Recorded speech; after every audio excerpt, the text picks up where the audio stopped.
ګرانو کتونکو السلام علیکم. زه محمد سلمان همدرد د حق غږ پښتو چینل خبري لنډیز کې ستاسو کوربه اوس تاسو پام را اړوم د مهمو خبرونو لنډیز ته.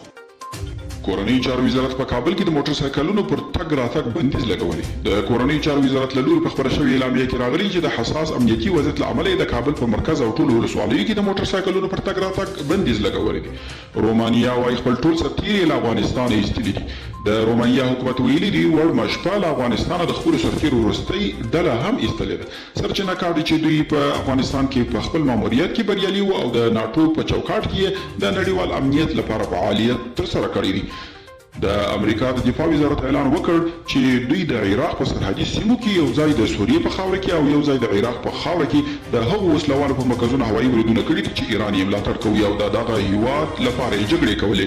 او د شمالي کوریا رهبر کیم جنګ اون له اوږده غیابت وروسته په داسې حال کې په یوه غونډه کې راڅرګند شوی دی چې د پخوا په پرتله ډېر ډنګر شوی دی. رویټرز وایي چې کوریایان په ډنګر حالت کې د خپل رهبر په لیدو ډېر خواشیني شوي او ژاړي چې رهبر یې ولې ډنګر شوی دی.